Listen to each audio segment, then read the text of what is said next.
tous. Attendez une petite minute.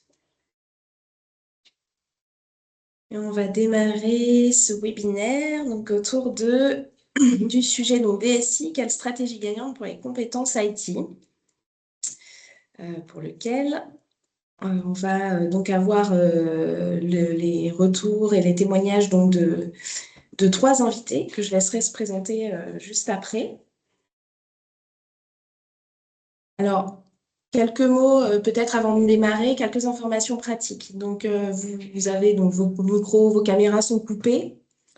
Bon, si jamais vous n'entendez pas ou si vous avez besoin de poser des questions, n'hésitez pas à cliquer donc, sur l'onglet Q&R et à taper votre question qu'on recevra dans le chat et qu'on verra donc dans un deuxième temps. Alors peut-être quelques mots sur notre cabinet avant de démarrer. Je me présenterai, nos invités se présenteront dans un deuxième temps. Donc Julie Sterwen, donc qui nous sommes pour celles et ceux qui ne nous connaîtraient pas. Donc, nous sommes l'un des cabinets de conseil leaders en stratégie, transformation et innovation. Nous accompagnons de nombreux clients, hein, plus de 2000 clients du secteur public comme du secteur privé dans le cadre de leur transformation, de leur projet de transformation. Notre force, en fait, réside notamment dans le nombre d'expertises, on dispose d'une vingtaine d'expertises qui, en fait, se répartissent autour de 4 axes qui nous semblent majeurs dans le cadre donc, des projets de transformation de nos clients. Le premier axe, c'est l'axe business. Le deuxième axe, l'axe people, l'axe environnement. Et ces 3 axes tournent, bien évidemment, en 2026, autour d'un point central qui est l'axe data, IA et tech. Donc, notre force, c'est de combiner ces différentes dimensions, ces différents angles d'attaque, on va dire, pour pouvoir justement accompagner donc, nos clients dans leurs différents projets. Julie Sterwen, on est une entreprise à mission. On incarne le consulting for good. Voilà, notre mission, justement, notre rôle, c'est de pouvoir accompagner notamment les transformations qui seraient créatrices de valeur durable. On génère 120 millions d'euros de chiffre d'affaires et aujourd'hui, on est plus de 750 collaborateurs. Alors, je vais laisser les artistes présenter, je vais juste prendre une minute quand même pour me présenter avant de laisser la parole. Donc, Caroline Berririn, moi je suis directrice chez Julie Sterwen. J'accompagne, à vrai dire, DRH et DSI depuis une quinzaine d'années dans leurs projets de transformation, RH et People, on va dire. Et en l'occurrence sur tous ces sujets donc, qui vont nous intéresser aujourd'hui, à savoir la gestion des compétences. Donc la gestion des ressources humaines sur la filière IT. Côme, tu veux prendre la parole? Avec plaisir, bonjour à tous. Je m'appelle Côme, je travaille chez BPI France. BPI France, c'est une banque très spéciale sur le marché français. Elle accompagne les entrepreneurs et plus précisément, elle apporte aux PME de croissance tout ce dont elles ont besoin pour leur croissance, que ce soit du financement, de l'investissement, de l'assurance, du conseil. Elle le fait en complémentarité des banques, elle le fait tout le temps, c'est-à-dire quand le marché est bon ou quand le marché n'est pas bon, elle est toujours là pour les entrepreneurs. Je fais également partie de la communauté BPI France IO, qui est la communauté tech de BPI France et qui a un double but d'animer les techs internes au sein de BPI France, puisqu'entre la direction de la DSI du digital, on est à peu près 500 internes et 2000 en incluant les prestataires. Et puis, elle entend rayonner à l'extérieur, elle participe, elle monte sur scène au Devox, à TechRox, etc. Voilà, pour faire valoir la tech de BPI France et son projet technologique. Merci. Julien? Bonjour tout le monde, bonjour Caroline. Donc, je m'appelle Julien Régnier, je travaille chez SCOR. Donc, SCOR, c'est un réassureur global. Donc, le réassureur, c'est l'assureur des assureurs, l'un des plus gros dans le monde et notamment le plus gros en France. Je l'ai rejoint il y a 2 ans et je suis en charge du CIO Office. C'est quoi le CIO Office chez SCOR? Je suis en charge de tout ce qui est plan stratégique IT et bien sûr la transformation qui va avec pour amener cette stratégie à la réalité. Et puis aussi, en sujet plus courant, il y a tous les sujets d'organisation, de gouvernance, ainsi que le pilotage des aspects RH, financiers et de sourcing de l'informatique. Voilà. Merci. Nicolas? Bonjour et merci à tous les trois. Donc, moi, je suis Nicolas Chen, je suis partenaire chez Juliette Sterwen. Je co-anime nos activités qui étaient au centre, là, le triangle, nos activités autour de la data, l'IA et des systèmes d'information, avec quelques sujets de prédilection autour de la sécurité de l'information, de la gouvernance data, IA, et bien entendu, du conseil plus directement au DSI autour du pilotage de leur organisation, des process et de la gestion des compétences et des postes IT. Merci beaucoup. Alors, du coup, je vous propose un petit point avant de démarrer, avant de laisser la parole à nos invités, remettre un peu de contexte en fait sur ce sujet. Euh, En fait, ce webinaire, il part d'un constat. Le constat qu'effectivement, au sein de nos organisations aujourd'hui, le sujet de la gestion des compétences est devenu un sujet critique. C'est vrai pour tous les métiers. Il se trouve que ça nous apparaît d'autant plus vrai pour les DSI et pour les filières IT. Alors, c'est notamment dû au fait du nombre, de la vitesse et sans doute aussi de l'impact des transitions technologiques qu'on vit, qu'on a vécu ces dernières années avec, par exemple, la bascule vers le cloud ou évidemment plus récemment l'arrivée en trombe de l'IA et la révolution de la data. On s'est donc dit que ça avait sans doute un intérêt que de partager des retours d'expérience concrets sur justement la gestion de ces compétences au sein de la filière IT, sur l'aspect à la fois évidemment recensement et collecte des compétences actuelles, hein, comment est-ce qu'on connaît finalement son parc de compétences actuelles et comment est-ce qu'on va anticiper les besoins de demain, les besoins futurs. Donc, première question à nos invités, peut-être finalement la genèse, la naissance en fait de ce sujet, qu'est-ce qui a pris, voilà, qu'est-ce qui a déclenché la prise en compte de ce sujet dans vos organisations respectives, quand et comment vous est venu ce besoin-là de maîtriser les compétences au sein de la DSI ou au sein de la filière IT, et puis surtout, pourquoi? C'était quoi vos enjeux? Comme? Merci pour cette question. Alors, chez BPI France, il y a à peu près tous les 10 ans un grand temps de transformation du modèle opérationnel qui est dicté par le fait qu'on veut toujours faire plus d'activités et qu'on veut décorréler la courbe d'activité de celle des moyens pour rester frugaux. En 2010, le plan de transformation il s'est tourné autour du Lean. Et en 2018, donc 8 ans, pas 10, autour de la technologie. C'est la technologie qui devait venir au service de l'amélioration de la performance du modèle économique, du modèle opérationnel de BPI France. Et donc en 2018, pour que que la tech infuse toute la boîte, il a fallu commencer par transformer la DSI. La transformer sur tous ces segments, les stacks technologiques, les méthodes de travail, les compétences, les emplois. Et donc on s'est mis à énormément recruter et à se dire qu'il fallait qu'on forme énormément. Et on s'est retrouvé face à une équation de base, d'entrée, qui est que on avait beaucoup de corps de métier qui allaient être disruptés par les technologies qu'on mettait en œuvre et par les méthodologies. L'agile arrivait. Il y a plein de nouveaux métiers avec l'agile. Et à contrario, il y a des métiers plus classiques, le métier de PMO par exemple, qui disparaissent. Et avec l'innovation technologique de l'époque qu'on mettait en œuvre, le fait de devenir data-centrique, d'être cloud first, d'être DevOps, etc., on avait besoin de plein de nouvelles compétences dont on disposait que partiellement ou avec sur peu de personnes en interne. Donc ça, c'est vraiment notre point de départ. Et puis, dernier intrant, en 2018, l'équilibre entre les collaborateurs internes de la DSI et les externes était du 20-80, ce qui est génial pour le projet, ce qui n'est pas du tout génial pour la capitalisation. Donc il fallait qu'on recrute et il fallait qu'on commence à maîtriser les compétences qu'on avait en interne. Voilà un peu notre point de départ. Et avec quelles ressources on a démarré à l'époque? On avait un département RH qui était très focalisé sur les métiers commerciaux, les métiers qui déploient les produits de BPI France, et qui avait moins de culture des métiers techniques. Donc, dit autrement, on s'est retrouvé avec un gros besoin de monter en maîtrise sur des nouveaux métiers qu'on ne connaissait pas, et avec une maîtrise de la façon de gérer les compétences qui démarrait un peu au plancher, puisque c'était la réalité de l'époque. Oh, très bien, merci. Julien, de ton côté? Alors de mon côté, ça a commencé en 2011, je dirais. C'est la première fois que on a utilisé un peu l'outil du Workforce Plan pour faire face à ces difficultés.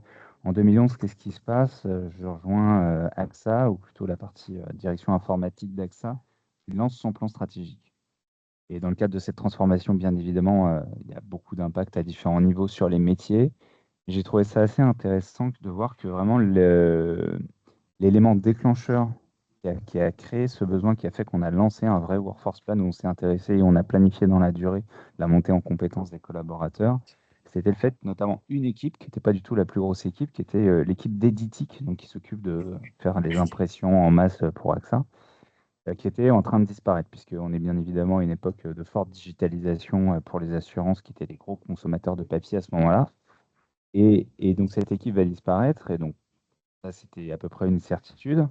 Mais il y avait, et je trouvais ça assez chouette aussi humainement, le directeur de la transformation de l'époque, qui avait quand même la conviction chevillée au corps que sa responsabilité en tant que directeur de la transformation d'AXA et en tant qu'employeur, c'était pas uniquement de mener à bien la transformation de la direction informatique d'AXA, mais c'était aussi d'aider les collaborateurs à construire leur employabilité. Et quand on dit ça, aider le collaborateur à construire son employabilité, ça veut dire pas forcément au sein même de l'entreprise AXA, puisque pour cela, il devenait un peu près évident qu'ils n'avaient pas d'avenir chez AXA. Mais donc, il y a eu toute une volonté de capitaliser sur leurs compétences, de les aider à adapter leurs compétences pour qu'ils trouvent un avenir, y compris si c'était en dehors d'AXA. Et c'est dans ce cadre-là on a commencé à créer l'outil et à travailler sur ce qu'on appelle un workforce plan, donc qui permet de projeter l'évolution des compétences et des besoins de compétences dans le temps de l'entreprise pour essayer de piloter au mieux ces choses-là. Donc ça, c'était en 2011 pour AXA, mais après, c'est aussi un contexte qui s'est reproduit en fait, à chaque fois qu'il y a des grands changements technologiques qui apportent un vrai niveau d'incertitude sur l'évolution des compétences dans les mois, années à venir. Donc on a aussi retrouvé ça avec le cloud chez AXA toujours en 2015, et là plus récemment avec l'impact de l'IA générative sur ces dernières années chez Score. Ouais, très intéressant, ouais, c'est sûr. L'IA bouscule un petit peu. Et du coup, compte tenu de ces constats-là, finalement, quels moyens avez-vous mis en œuvre ces dernières années ou récemment pour recenser justement, pour avoir de la visibilité, pour identifier vos compétences actuelles, les écarts que vous auriez par rapport à vos besoins? Est-ce que vous pouvez nous décrire un petit peu plus précisément ces outils, hein, comment est-ce que vous captez l'information? Et également l'accompagnement de vos collaborateurs dans cette transformation, dans la mise en place de ces outils-là. Comment est-ce que vous avez fait? Comment vous le faites aujourd'hui pour les accompagner? Comme? Merci de la question. Alors, nous, on a une logique qui est très héritée du Lean, qui est vraiment la culture de BPI France, qui est que ceux qui font savent ce dont ils ont besoin. Donc, on a mis en place des outils plutôt très bottom-up. On a d'abord mis en place une bourse aux missions interne à la DSI. C'est très simple. Tout collaborateur qui a un besoin, qu'il a besoin de staffer, peut publier une mission en disant est-ce qu'il y a un collègue que ça intéresse. Et tout collègue qui est intéressé peut postuler. Bien sûr, ensuite, il faut regarder si on peut libérer le collègue de son rôle actuel, comment ce qu'on fait pour recouvrer son rôle le temps de sa mission, etc. Mais voilà. Et on a eu très rapidement des dizaines, des centaines. Aujourd'hui, on en est à peu près 400 ou 500 missions depuis le démarrage de cette logique, publiées sur lesquelles des collaborateurs se positionnent. Et pendant 3, 6, 9 mois, ils vont prendre cette mission. Et puis peut-être qu'à la fin de cette mission, le besoin est pérenne, ils font l'affaire, ils sont contents, et on les garde et on sait se débrouiller de leur poste d'avant. Et en fait, derrière cette bourse mission, ça a été un mécanisme, j'ai envie de dire, de mobilité douce et dérisquée. Le collaborateur pouvait partir en mission, son poste d'avant l'attendait. Donc il prenait pas de risque et ça l'aidait à rentrer dans une transition à un moment donné où tout l'orga avait plein de shifts, donc plein de besoins nouveaux, et où on n'aurait pas su, je pense, poser un plan très posé, référentiel à l'époque. En tout cas, c'était pas dans nos cordes. Donc on a d'abord fait ça. Ensuite, on a mis à disposition de nos techs des outils d'auto-formation, des plateformes externes. On a multiplié les accompagnements de type café thématique, de type dojo. C'est encore un mécanisme qu'on a beaucoup proposé des dojos, c'est-à-dire que les pairs entre eux s'augmentent du meilleur d'entre eux. Et on a beaucoup misé sur la formation, l'accompagnement de nos managers, puisque c'est le rôle du manager que d'accompagner ses collaborateurs en compétences. Et ça, c'est la DSI. Puis les départements de l'entreprise nous ont accompagnés. La formation a doublé le budget, pardon, a quintuplé le budget de formation pour la DSI. La DRH a recruté des recruteurs et des HRBP spécialisés sur le domaine de l'IT. Donc, petit à petit, la maison s'est dit, si l'intensité technologique augmente, c'est pas que le sujet de la DSI, c'est le sujet de tous les départements qui vont aider la DSI dans ce projet-là. On a mis en place BPI France IO, je vous en ai déjà parlé, vous avez l'affiche derrière moi, donc je ne fais pas plus de pub que ça. Et puis, derrière chose, on ne peut pas ne pas parler de l'IA. On espère beaucoup que l'IA qui, entre autres, va nous poser un problème de compétences, puisqu'on lit partout que les compétences vont se périmer tous les 18 mois.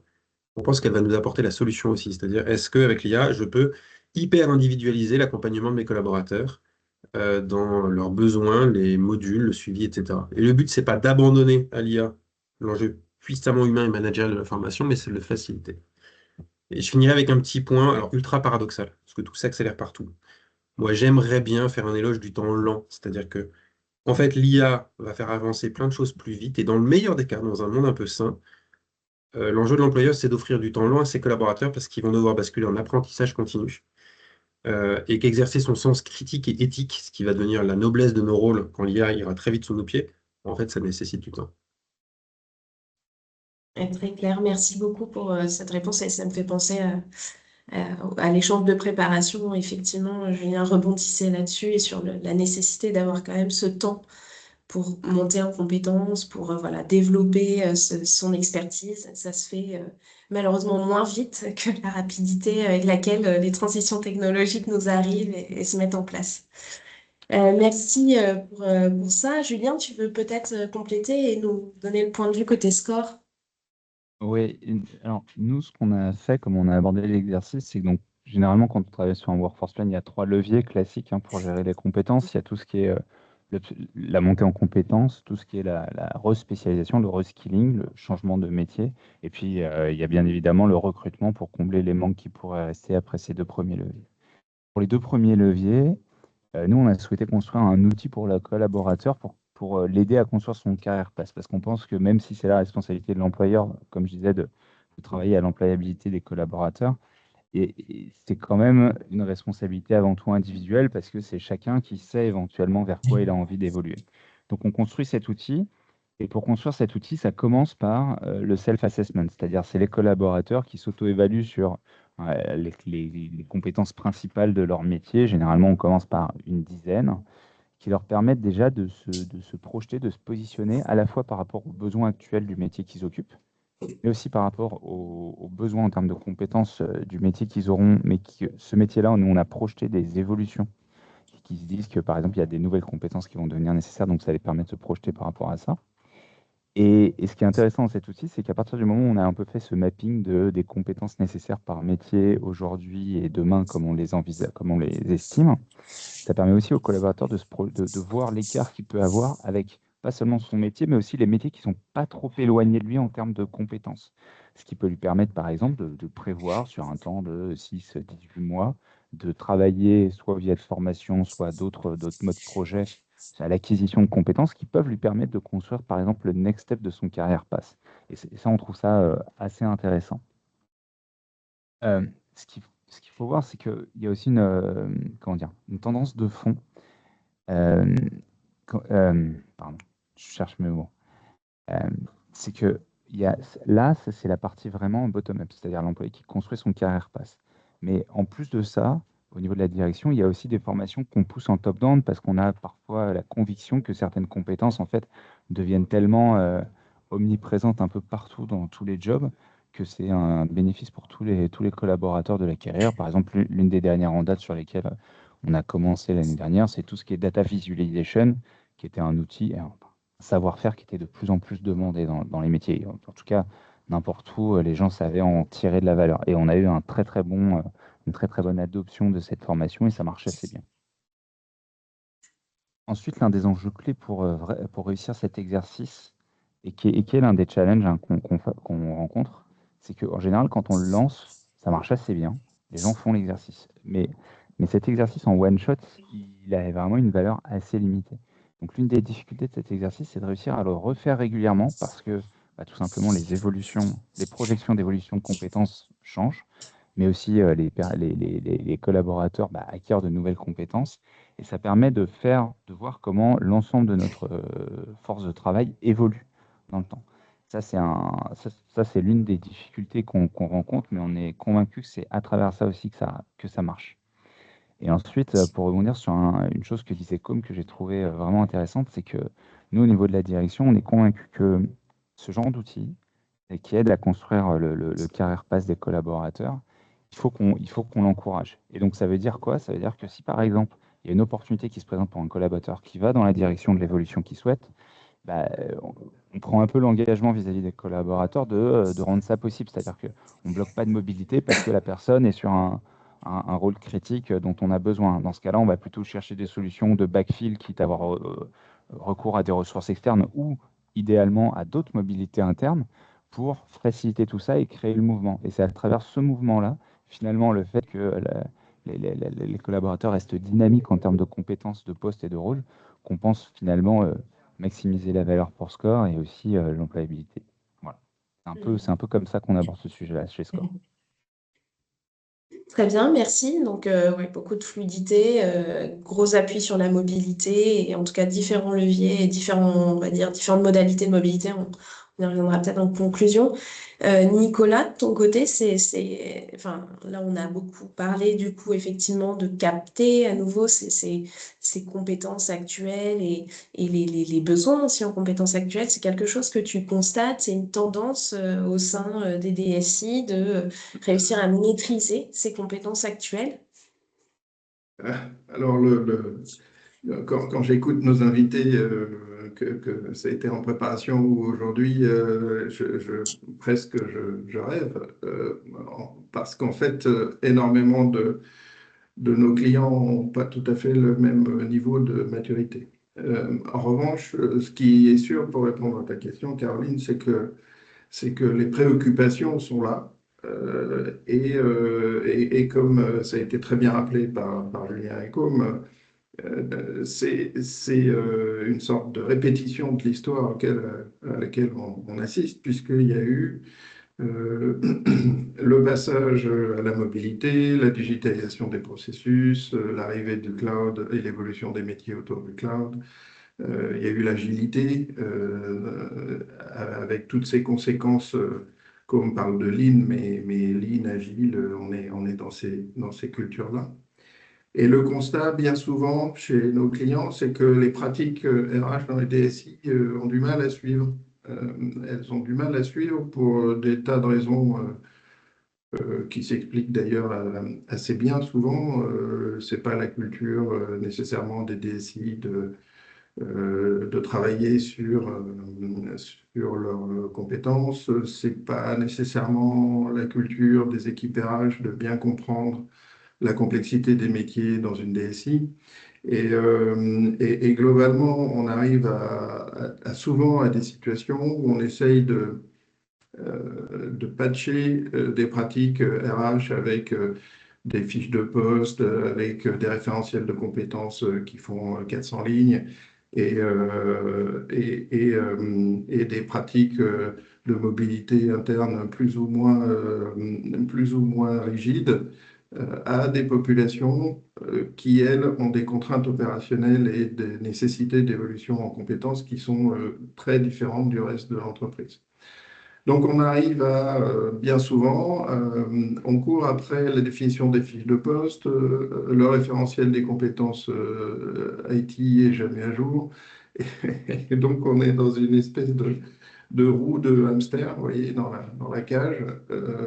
Globalement, personne n'est vraiment satisfait. Et pas toujours les collaborateurs. Alors, bon, Score et BPI France sont des exceptions. Alors, pas vraiment des exceptions, hein, je noircis le tableau. Mais néanmoins, on a quand même beaucoup de clients qui ont du mal avec ces sujets-là. Et l'arrivée de la data et de l'IA n'arrange pas les choses parce que le stress grandit, parce que la nécessité de bouger rapidement est là et que bien souvent la rareté des ressources et la difficulté à sourcer des compétences nouvelles rend le travail des opérationnels extrêmement difficile. Alors, peut-être pour conclure sur ce point-là, je rejoindrai Com en disant que peut-être l'IA est la solution, mais alors pas tout à fait sous le même angle. C'est que l'IA va faire évoluer certains métiers de manière extrêmement profonde. On pense bien entendu au métier des développeurs avec le low-code, le no-code, avec la capacité de génération de code par les IA génératives. Et, cet aspect-là va sans doute changer assez fortement la façon dont on va recruter des développeurs, dont on va sourcer des développeurs. Est-ce que les armées de développeurs en Inde sont toujours légitimes quand on en a? Donc, ce sont des questions qui doivent rentrer dans une vision globale de la gestion des compétences de toute la DSI. On a commencé à aborder le sujet à différents horizons temporels parce que si on a besoin demain matin d'un spécialiste, eh bien, on ne va pas le sourcer ou on ne va pas le trouver de la même façon que si on en a besoin de façon pérenne ou si on anticipe des grandes transformations. Voilà, donc le fait est que le sujet est complexe, hein, et que, malheureusement, beaucoup de nos clients, pour répondre à ta question, ont du mal à gérer et les approches sont souvent assez artisanales. Mm. Et effectivement, du coup, pour rebondir, puisque là, ça va être la deuxième partie, entre guillemets, de notre échange, c'est effectivement tous ces impacts sur les métiers actuels, les impacts en termes de compétences qu'il est parfois, effectivement, souvent euh, difficile à identifier et donc loin d'être maîtrisé, en fait, hein. Et on n'en est même pas encore à se dire comment on va accompagner à monter en compétences. C'est déjà comment j'identifie ce qui va changer. Et du coup, si on se projette justement sur cette partie, bah, demain, le futur, les besoins que j'aurai demain, les, les compétences qui vont potentiellement me manquer à voilà, moyen, long terme, voilà, comment est-ce que, bah, Julien, d'abord chez SCORE, vous projetez là-dessus, comment vous essayez finalement de trouver la réponse voilà. Alors, c'est une bonne question. Trouver la réponse à c'est quoi les compétences de demain dans l'IT en ce moment. Je ne veux Pas pas donner de facile. vos faux espoirs, mais je ne vais pas vous donner la réponse tout de suite. Ce qu'on sait, ce qu'on voit, ce que tout le monde voit, c'est que bien évidemment, il y a beaucoup de facteurs de changement, que ce soit l'IA générative et les agents qui posent de sérieuses questions sur à quoi ressemblera la direction informatique de demain.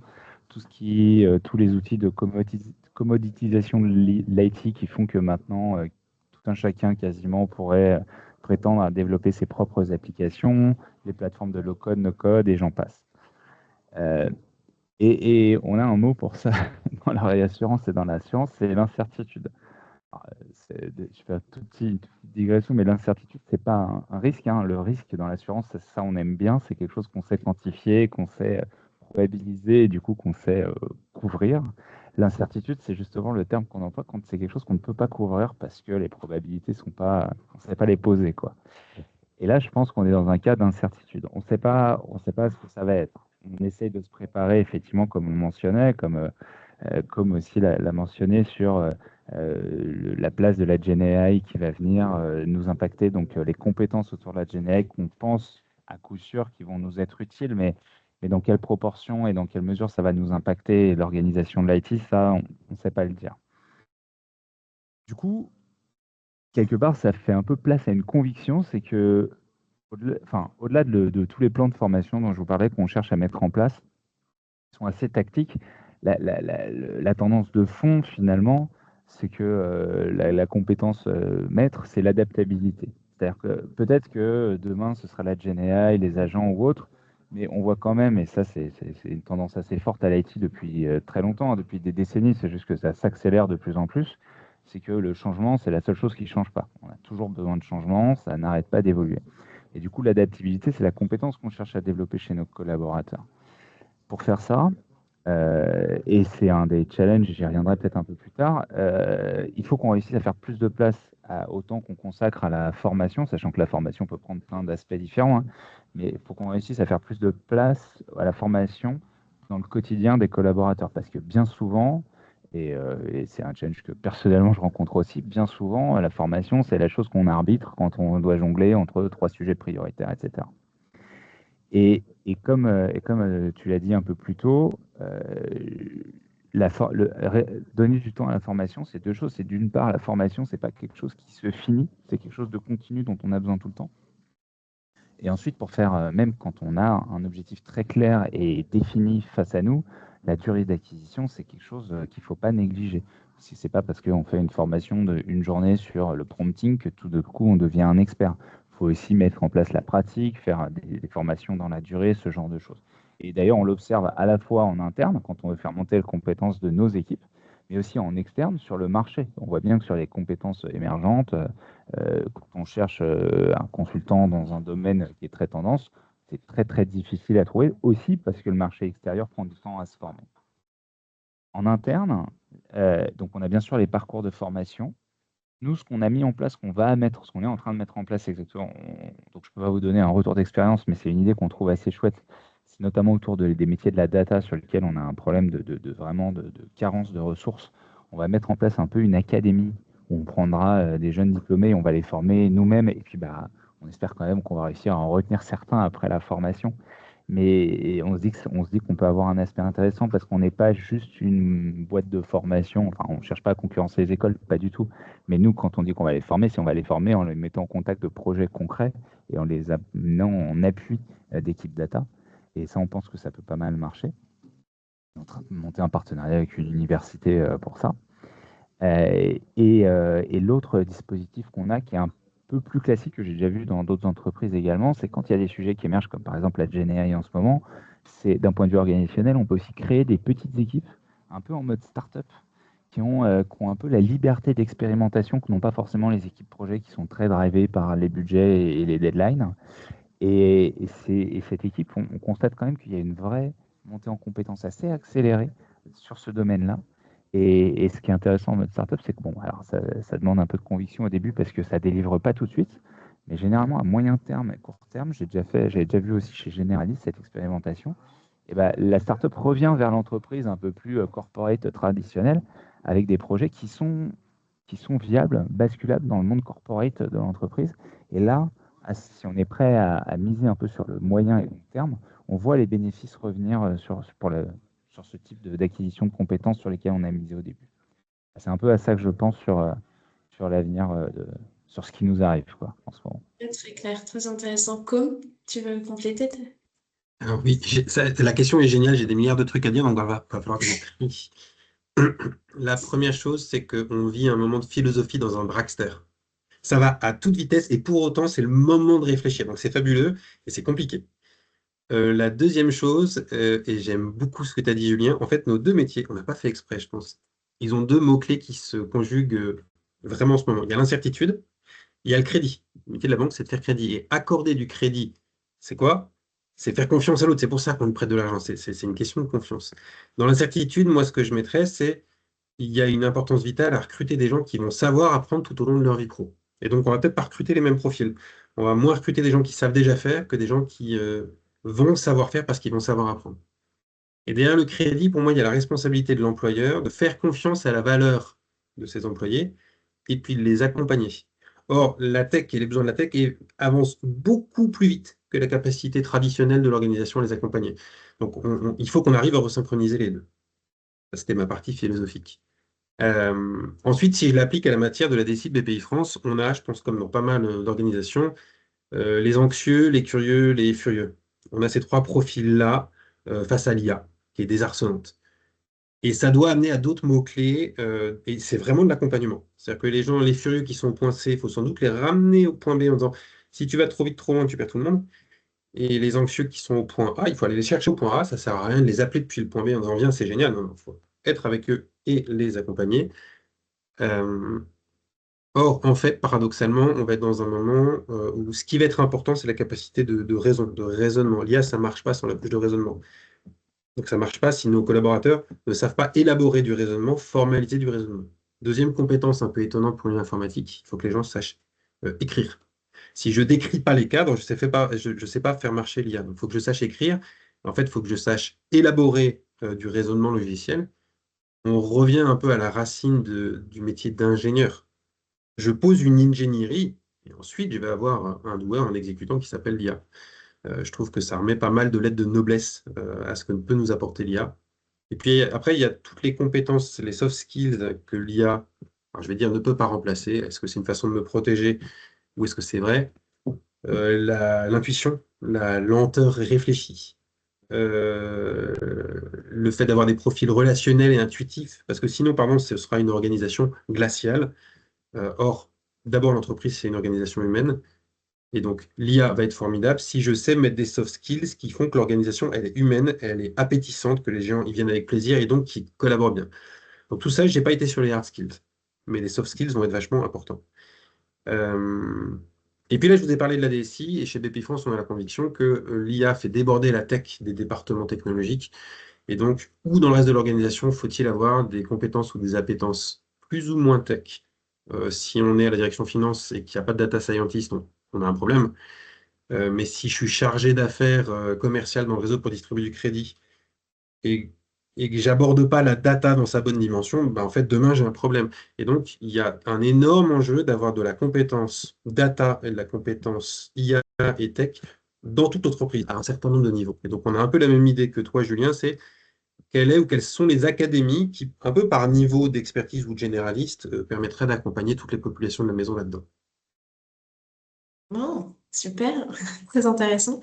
Ça te fait rebondir, Nicolas, il y a des éléments là-dedans, effectivement, à nouveau, que tu constates par ailleurs, vraiment dans ce Ah, prise anticipation. oui, oui, le dernier échange, il y a quelques mots qui vraiment résonnent dans la façon dont nous, on cherche à accompagner nos clients. Vous avez parlé, chers invités, de deux choses qui me tiennent à cœur. La première, c'est la question du temps. Que le temps soit long ou moins long, en tout cas, il faut maîtriser tous les horizons temporels. L'horizon temporel à l'année, qui est celui classique du développement des compétences, est extrêmement important parce que c'est aussi la vie quotidienne des collaborateurs.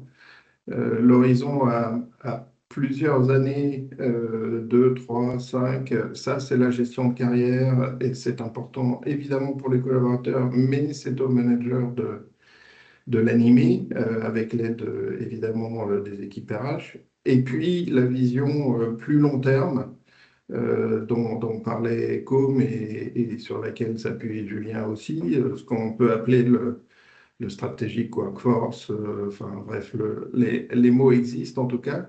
Cette vision-là, même si comme tu refuses de parler de ce vocabulaire, je pense que fondamentalement, vous l'avez chez BPI France parce que vous avez des convictions. Et ce strategic workforce, fondamentalement, qu'on l'appelle comme ça ou pas, c'est la capacité à avoir élaboré des convictions sur la façon dont doivent se déformer les rôles et les compétences de la DSI. Et ça permet, à défaut de maîtriser, au moins de pouvoir naviguer de manière habile et opportuniste avec les évolutions technologiques qui, effectivement, sont beaucoup plus rapides que la capacité des entreprises à les encaisser l'une après l'autre. Donc, en matière de conviction, moi, j'en ai peut-être qu'une, qui serait que chacun doit jouer son rôle dans cette affaire-là. Et que les dirigeants de l'entreprise dans son ensemble et de la DSI en particulier, là, je te rejoins comme sur le fait que effectivement les compétences IT ne sont pas nécessairement seulement le problème de la DSI, mais ça va être aussi de manière plus large celui de l'entreprise. Il faut donc que les dirigeants aient ce temps long en tête, cette capacité à anticiper les évolutions qu'ils vont vouloir donner à l'organisation. Et c'est leur boulot. Et c'est pas celui des managers et c'est pas celui des DRH, c'est vraiment celui des pilotes C'est le boulot des RH avec les managers opérationnels de faire évoluer les carrières des collaborateurs. C'est aussi celui des managers de piloter le sourcing en fonction de leurs besoins, de leurs anticipations de besoins à moyen terme. Et puis, c'est le boulot des collaborateurs, et là, je vous rejoins vraiment, de participer à la gestion de leur évolution des compétences. Et ce que vous avez mis en place de ce point de vue-là, d'ailleurs, est très intéressant parce que, parce que si chacun va pouvoir évoluer convenablement, eh bien, la responsabilisation des collaborateurs est importante. Alors, évidemment, là encore, avec l'aide des équipes RH et des managers, mais, chacun a sa place sur les différentes strates et les différents horizons temporels de la gestion des compétences et les choses se passent beaucoup mieux. Ouais, très clair, merci beaucoup. Peut-être dernier gros sujet pour cet échange, finalement, si on faisait la rétrospective de vos projets, alors, appelons ça un vrai programme de transformation, hein, pour l'un comme pour l'autre, Julien Côme. Si on faisait la rétrospective de ces projets, est-ce que vous avez des axes d'amélioration, des axes de progrès, des choses, voilà, ou que vous feriez différemment, voilà, à l'avenir, par rapport à ce que vous avez fait ces dernières années? Julien, pour commencer peut-être. Alors, avant d'aller sur les examinations, j'aimerais juste rebondir sur une des dernières choses qu'a dit Com, c'est que je trouve ça très intéressant ce que tu as dit, parce que faire évoluer notre recrutement, c'est aussi quelque chose qu'on a fait là sur les 12 derniers mois, et c'était un prérequis et presque une évidence. Mais a posteriori, enfin, si je me projette 2, 3, même 5 ans en arrière, je ne sais pas si ça m'aurait paru évident à ce moment-là. C'est qu'on a effectivement, en fait, on ne cherche plus les mêmes profils qu'avant. Maintenant, on cherche effectivement des profils apprenants, beaucoup plus que des profils sachants. Bon, bien évidemment, si on a les deux, c'est parfait, hein, mais quitte à choisir, on cherche avant tout des gens dont on se dit qu'on les voit bien évoluer, et que la question, c'est pas tellement le job pour lequel on les recrute aujourd'hui, mais le job qu'ils seront en capacité d'apprendre demain. Et ça, effectivement, c'est aussi une évidence qui s'est imposée à nous et qui change quand même assez fortement le paradigme du recrutement. Maintenant, si je reviens aux axes d'amélioration, je dirais que nous, l'un des sujets que, en toute transparence, on n'a pas complètement craqué, c'est le sujet de l'adoption. C'est-à-dire que ce sujet, c'est pas le sujet du management. En tout cas, si c'est que le sujet du management ou de la direction, c'est qu'on a raté l'exercice. Mais on doit bien réussir à en faire embarquer les collaborateurs, les anxieux comme les furieux, pour reprendre les termes que tu citais, Com. Et ça, c'est un challenge, parce qu'on voit bien que quand on passe à cet exercice, on réussit à en embarquer bien évidemment une partie, et heureusement une grande partie, mais il y en a toujours certains, comme ça je dirais 20-30%, pour qui c'est pas évident de les embarquer. Et bon, alors, les solutions qu'on a cherché à mettre en place, c'est prendre du temps one-one, généralement avec leur manager ou avec la RH, d'essayer de les accompagner, tout ça. Mais n'empêche que c'est une marche pas facile à franchir. Et je dois avouer, on n'a pas trouvé le sésame qui nous permet de débloquer cette situation plus facilement. Donc, à ce jour-là, c'est pas quelque chose que je ferais différemment, parce que j'ai pas trouvé la solution. Mais c'est clairement un point d'attention qu'on essaie de garder dans le radar, parce qu'on sait que surtout sur ce genre de sujet, il n'y a pas de one fit all, c'est-à-dire qu'il y en aura toujours qui seront un peu laissés au bord de la route si on ne fait pas attention, et ça, on essaye bien évidemment de l'éviter. La deuxième difficulté qu'on a rencontrée, et ça, on est en train d'en parler justement avec l'équipe de management, mais aussi avec la formation chez nous pour trouver ça, c'est, comme je disais, quand je mentionnais, ce genre de transformation sur les compétences, ça s'inscrit dans le temps, et donc il ne faut pas le faire une seule fois, mais il faut faire vivre l'exercice dans le temps. Et donc trouver le rythme pour faire vivre cet exercice, c'est l'un des challenges qu'on a rencontrés. Ce qui veut dire, pour être concret, ça veut dire quoi trouver le rythme? Ça veut dire qu'il faut réussir à donner la bonne priorisation à ce sujet-là, qui permet de sanctuariser le temps nécessaire pour travailler dessus, aussi bien au niveau du workforce plan avec l'équipe de direction et de management, mais aussi avec les collaborateurs. Et ce qui veut aussi dire donner le temps de formation nécessaire à chaque collaborateur pour qu'il puisse se former. C'est pas le tout de dire « Ah, c'est super, tu dois acquérir la compétence A et B ». Si derrière, la personne est blindée de réunions et de sujets urgentissimes de 8h à 20h, bon, bah, c'est gentil, mais ça marche pas. Et réussir à quelque part dire, bah non, en fait, oui, il y a des urgences opérationnelles, il y a des urgences stratégiques et tout ça, mais en fait, la formation en fait partie, et du coup, elle n'est pas dépriorisée. C'est l'un des challenges qu'on rencontre, et là, on est en train de réfléchir à une solution avec l'équipe de formation. Ça peut être un volume de formation ou des slots dédiés au niveau de l'organisation, des slots dédiés dans les calendriers à ça. Il y a plusieurs, là pour le coup, il y a plusieurs leviers qui existent à partir du moment où on s'accorde pour dire que c'est une priorisation qu'on veut bien donner à l'échelle de l'entreprise. Très bien, Voilà. merci. Côme? Alors, chez BPI France, moi je pense que au niveau de la DSI du digital, on a une bonne vision spot de nos besoins et on fait la veille, donc on sait, c'est notre travail d'anticiper les besoins de demain. En revanche, anticiper les besoins de demain et connaître ses besoins du jour, ça ne fait pas des trajectoires et ça ne fait pas des académies complètes. Et donc, il y a un vrai risque, c'est d'avoir des visions ou des actions par à-coup. Il y a un vrai risque qui est de recruter des cohortes très importantes qu'on ne saura pas faire évoluer dans le temps. Donc, si demain on est une DSI de PO et de Tech Lead, le coup d'après pour ces gens-là, c'est quoi?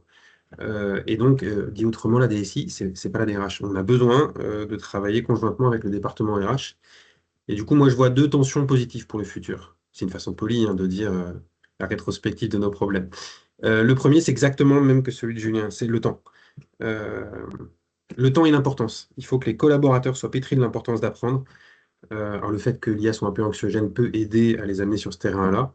Je ne dis pas qu'on veut agiter les peurs, mais en fait, elle est là. Donc, oui, il y a un sentiment d'urgence à dire, mais comment je me forme pour ne pas me périmer? Et puis, il y a le fait qu'il faut qu'on ménage du temps aux collaborateurs pour qu'ils fassent ces apprentissages-là. On ne peut pas leur dire, bah, fais-le sur ton temps libre, tes week-ends et tes vacances, parce que finalement, c'est ta vie. Ça fait pas partie du... C'est pas une bonne façon de faire le projet. Donc, premier point de tension, le même que Julien. Le deuxième, chez BPI France, sur le sujet de la compétence, c'est d'introduire la culture de la mesure. Parce que en mode push, former les gens avec un questionnaire dans la foulée en disant est-ce qu'on pense que tu as retenu quelque chose? Je caricature, hein. C'est pas suffisant. Et donc là, je rejoins le côté référentiel stratégique, workforce planning, etc. C'est-à-dire, au bout d'un moment, avoir la liste de nos compétences, savoir qui est compétent sur quelles compétences critiques, à quel niveau, avec quel niveau de backup, ça doit nous permettre d'être plus serein sur notre maîtrise. Et en même temps, faire ça, c'est nous créer le problème de Julien. Donc ça me rajoutera un troisième qui est comment je maintiens ça à jour pour que ce soit tout le temps utile. Donc voilà, le temps de la formation et la culture de la mesure sur la compétence, je pense que c'est nos deux enjeux. Merci, super. Nicolas, tu en vois d'autres? Voilà, il y a un sujet court moyen terme autour duquel on tourne pas mal, là, tout ce qui est compétences data IA. Je vais revenir 5 secondes sur les compétences cloud, DevOps, agilistes de tout poil. Même aujourd'hui, il en manque de ces gens-là. Je vous parle même pas des compétences en sécurité de l'information et cybersécurité. Et si on revient sur un sujet vraiment d'actualité qui est les compétences data IA, on est dans un marché de rareté. Or, que font le risque s'il y a à ne pas gérer convenablement les compétences et en mettant en œuvre beaucoup des idées que vous nous avez apportées, merci pour ça. Le risque, c'est que cet état de rareté perdure, ou en tout cas ne soit pas piloté, et en termes d'impact économique pour l'entreprise, c'est gigantesque en fait. Parce que qui dit rare dit bah, je vais aller chercher à l'extérieur ou je vais recruter à des tarifs incroyables. Et donc, impact économique direct. Et puis, il y a un impact économique secondaire, bien souvent, qui est que on crée des situations de dépendance qui, à moyen ou long terme, peuvent coûter très très cher si le sourcing est mal fait. Donc, l'enjeu de piloter, de faire évoluer, et qui dit piloter dit mesurer, hein, on est bien d'accord comme là-dessus, de piloter, mesurer, mettre en place une vision moyen-long terme de sa gestion de compétences avec le droit de se tromper, après tout, parce que c'est extrêmement difficile de prédire l'avenir, hein, c'est bien connu. Sinon on serait tous riches ou tous pauvres, je ne sais pas. Bref, il est extrêmement important d'être adaptable et de garder une assez grande souplesse, mais dans tous les cas, garder une capacité à anticiper à 3 ans, 5 ans, ce qui veut dire, et je te rejoins Julien, que cet exercice doit être mené de manière très régulière, à la maille annuelle, mais c'est la révision du plus long terme qui doit aussi être faite à la maille annuelle pour se dire, OK, on était bon sur nos convictions, on était bon sur nos orientations, on ne change rien. Ou bien, oulala, on voit arriver une nouvelle vague techno, on voit arriver des nouveaux comportements, il faut qu'on anticipe le changement. Donc, les impacts économiques sont très très forts, en tout cas, ils ne sont pas mesurés ou rarement mesurés, et c'est bien dommage. Et c'est pour ça que ça nécessite une discipline à tous les niveaux de décision sur ces sujets-là. Bon, très clair, merci beaucoup. On arrive au bout de nos échanges, super riches. Merci beaucoup. On a évoqué l'entreprise apprenante, hein, in fine, hein, c'est ce qu'on a évoqué ce matin majoritairement, des sujets en tout cas des pistes de staffing management, de la mise en place de POC sur des compétences clés, l'importance des soft skills qui, a priori, pourraient quand même être clés et a fortiori pour les collaborateurs, hein, de la filière IT. On peut peut-être passer aux questions si vous en avez, si on en a récupéré dans les quelques minutes qui nous restent. Alors, oui, on a une question. Alors, je me tourne vers Marilène. On peut prendre les gens à l'oral ou par le chat? Non, il faut passer par l'écrit. Il faut passer par l'écrit. Donc, s'il vous plaît, utilisez la petite commande Q&R pour qu'on puisse capter vos questions.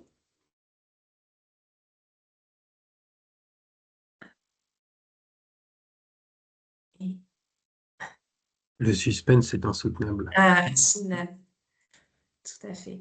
Attends qu'en plus, ça s'ouvre chez moi. Ah oui, alors, Laure Descamps nous demande quels sont les soft skills clés pour la filière IT. Est-ce que, Julien, peut-être tu veux répondre à celle-ci? Donc, on te libère.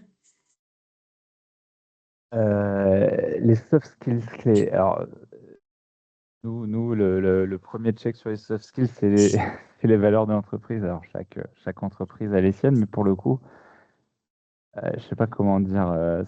J'ai un peu changé d'avis sur ce genre de choses parce que je vous aurais dit il y a 10 voire 15 ans que les valeurs de l'entreprise, parfois, je trouvais que c'était un petit peu un affichage corporate de communication jolie qui servait pas à grand-chose parce que voilà. Je trouve que enfin, je trouve que pour le coup, ça prend de plus en plus de sens. Et enfin, moi, je le vois chez Score, je l'avais même vu avant chez Generali. Maintenant, en tout cas, je trouve que les directions incarnent de plus en plus ça. Et quand il y a un désalignement sur les valeurs, c'est quelque chose qui se ressent assez vite et qui fait que ça marche pas. Les autres soft skills, enfin, comme je le disais, moi, je pense que la compétence principale, c'est l'adaptabilité et l'évolutivité des profils. Ça passe par des choses assez simples, hein, savoir alors, gérer le conflit, c'est un terme toujours un peu bizarre, mais en gros, savoir ne pas être d'accord sans se mettre sur la figure, savoir en discuter de manière ouverte, prendre les feedbacks et faire évoluer ses avis. C'est généralement quelque chose qui évite les points de blocage et qui fait que ça se passe bien. Ça se passe bien. Et on ne demande à personne d'être l'expert de tout. Surtout que chez Score, dans le monde de la réassurance, c'est quelque chose que je découvre depuis 2 ans. Il y a des experts sur tout et il y a toujours un meilleur expert que toi dans la boîte. Donc, faut être un peu humble. Et généralement, avec ce mindset, je trouve qu'on réussit à avancer pas mal. En tout cas, c'est ça, moi, ça fait partie des choses que je recherche. Merci beaucoup, Julien, qui nous laisse, je pense, mais on peut prendre une autre question à nouveau. On a d'autres questions, n'hésitez pas à utiliser la... Hop là, hop, je regarde ce qu'on reçoit. Alors, Une longue question.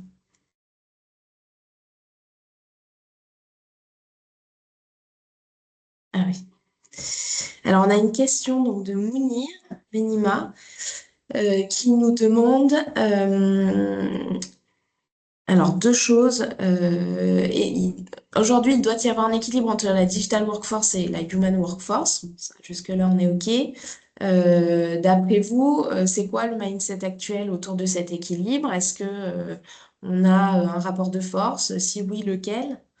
Et puis une deuxième question, et peut-être dans le temps imparti, qui sera plus, enfin, comment dire, qui tiendra mieux, c'est vos recommandations en termes de rythme sur la revue, justement, des skill assessment, voilà, des gestions de compétences que vous pouvez avoir au sein de vos organisations. Est-ce que, comme tu veux prendre... Alors, je vais rester dans la génétique de mon propos. Idéalement, du temps réel, c'est-à-dire, est-ce qu'on sait poser nos couches de raisonnement, poser nos couches référentielles et ensuite avoir suffisamment de data pour que le collaborateur ait en permanence la main sur l'équilibre des compétences requises versus celles dont il dispose et les outils de formation en face. Dans un monde un peu science-fiction, un peu merveilleux, c'est ça qu'il faudrait proposer. Et donc ça éviterait l'exercice annuel, manuel de mise à jour de référentiel, qui est toujours un arbitrage, on va faire, on va pas faire. Si on savait avoir le modèle data et IA, de mettre ça en temps réel dans la main des collaborateurs, ça ferait rien tout seul. C'est juste que ça donnerait aux managers et aux collaborateurs un outil ultra souple pour qu'ils soient sur la haute couche intelligente du travail de cette matière-là. Merci beaucoup. On a une dernière question, mais alors, je ne suis pas certaine de l'avoir dans le chat, ou en tout cas une dernière main levée. Si jamais... Ah, alors, comment faire quand on a une entreprise, sachant que je cible l'extérieur. Alors, du coup, sans oral, on va tenter de décrypter dans les 3 minutes qui nous restent, dans les 2 minutes. Euh,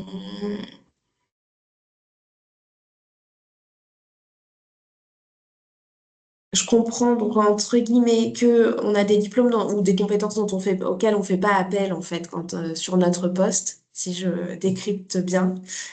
Et comment faire pour ces compétences dormantes. Et ça tombe bien, parce que là, je suis sûre que mes compétences RH peuvent prendre la main pour répondre à ça.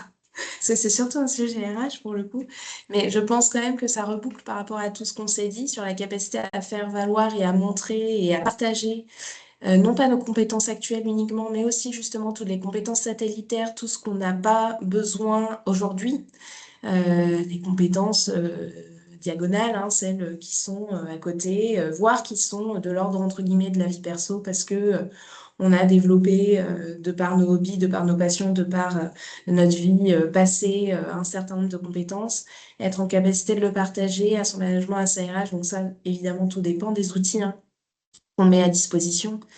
Et en avoir conscience, et je pense que ça rejoint le point qu'on a largement évoqué sur cette heure de webinaire, sur la proactivité, en tout cas le besoin que les collaborateurs aussi soient partie prenante de cette transformation-là, et donc la capacité à en avoir conscience de ces compétences et à se questionner sur comment capitaliser, comment utiliser ces compétences aujourd'hui ou sur un poste demain. Je me permets, mais évidemment, Julien, comme ou Nicolas, si vous souhaitez compléter. Il nous reste 2 minutes, donc là, on arrive au bout de notre exercice. Juste un élément, parce que pareil, je lisais la question, j'essayais de voir comment je la comprenais. Je suis pas sûr de la comprendre exactement, mais je vais essayer. Un des points sur lequel je rebondirais, c'est quand tu dis nous faisons autre chose, sachant que je cible l'extérieur. Je ne sais pas si je cible l'extérieur, c'est attrait au métier de réseau particulièrement, ou le fait que potentiellement vous cherchez un travail à l'extérieur de là où vous êtes. Nous, dans la gestion de compétences, et j'ai la chance d'avoir une équipe RH qui bosse avec nous, qui est très ouverte d'esprit et je trouve très moderne dans son approche dans ce domaine-là. Quand on réfléchit à la formation et à l'employabilité d'un collaborateur, on ne se pose pas la question de s'il va rester chez nous ou pas. S'il reste chez nous, tant mieux. Et s'il ne reste pas chez nous, bah, il part et puis bah, quelque part, ça libère un espace qu'on remplira soit avec une mobilité interne, soit avec un autre recrutement externe.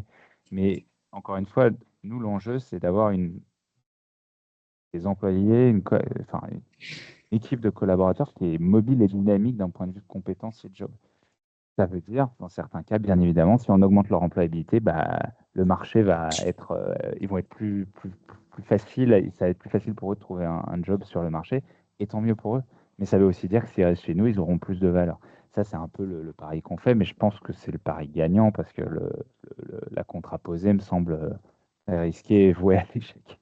Ouais, tu as raison, Julien. C'est même, il y a un paradoxe apparent qui est que plus on forme et plus on augmente l'employabilité de ses collaborateurs, en fait, plus ils restent, parce que justement, ils savent qu'ils sont employables à l'extérieur et que rester pour eux, c'est en quelque sorte, une solution de confort, sachant qu'ils ont un plan B.